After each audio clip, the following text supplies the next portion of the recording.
Ito may gagawin tayong LED TV. Ang tatak niya yan, JMS. Bali ang naging problema nito, yung power supply niya pumutok, nasunog yung mga pyesa niya. Bali ang ginawa ko, tinroubleshoot ko siya para malaman ko ano yung mga nasirang pyesa. Ito yung loob niya.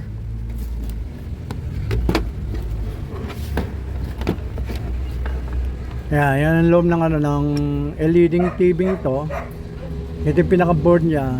Tsaka ito yung yung pinaka power supply. Ayan, ito siya. Kasi mga nakita kong sira nung i-troubleshoot ko siya. Ito, ang dami. Yung fuse niya, yung regulator, yung diode, rectifier diode, tsaka yung mga maliliit na resistor, bumigay. Halos nasira na lahat ng buong yung buong PSN board nito ng power supply. Kaya ang ginawa ko, umorder na lang ako sa online para at least hindi na ako maghanap ng isa-isa nito, kasi kapag naghanap ka pa ng ganitong pyesa, hindi ka na makakahanap ng pera-peraso eh.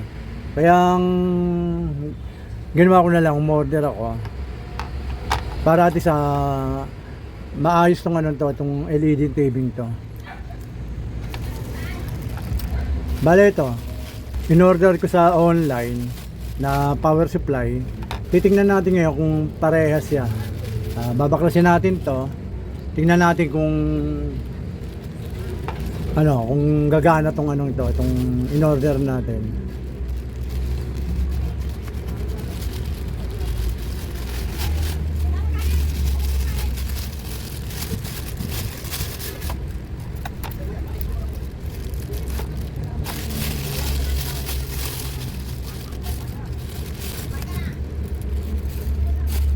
Ito yung in-order ko sa sa online. Ay compare natin ngayon kung parehas siya. Pero kung pagmamasday mo yung mga piyesa niya, parehas eh. Mula rito sa high volt na supply hanggang dito sa secondary supply, yung low volt. Walang pinag-iba. Kahit yung mga terminal niya, parehas. Tingnan natin yung likod. Ayun.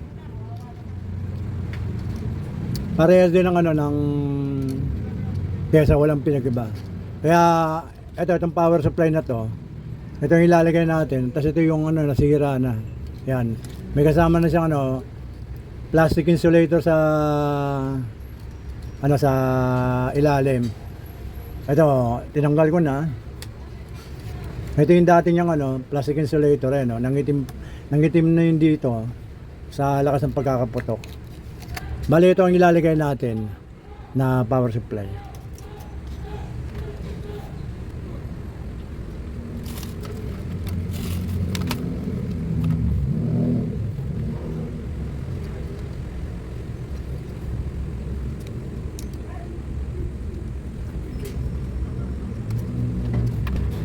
Bali ito hindi na natin gagamitin to.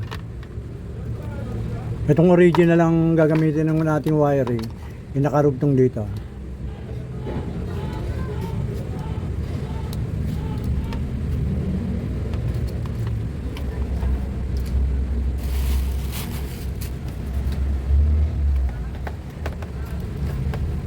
At itong itong sa niya, pinaka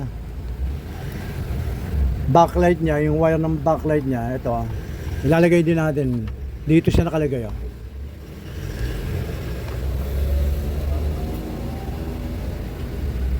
Ayan. Yan lang yung wiring yung na tinanggal ko. Kaya ang gagawin natin ngayon tutornilyo natin siya, tapos susubok natin kung kung gagana na tong LED TV to.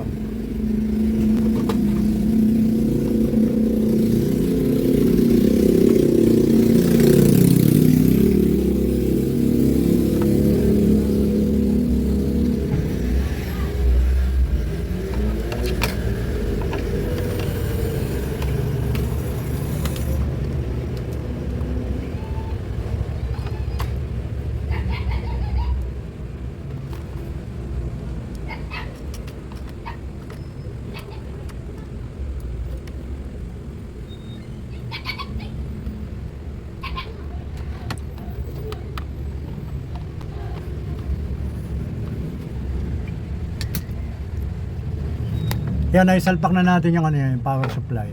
At itong pinaka main board niya, yung motherboard niya. Ayan, wala tayong ginalaw dyan. Bali, ito lang ang inano natin, yung pinaka power supply niya. Ang gagawin natin, sasaksak natin to, pagaganahin natin.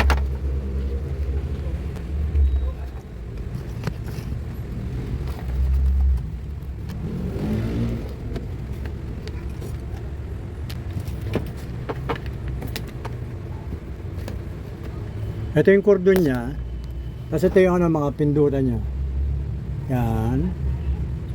Titingnan natin kung gagana na.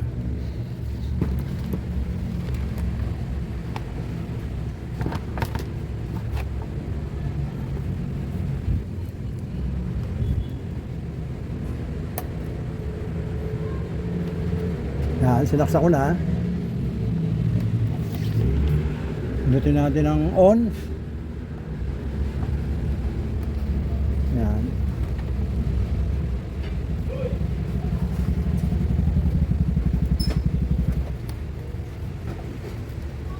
Ayun.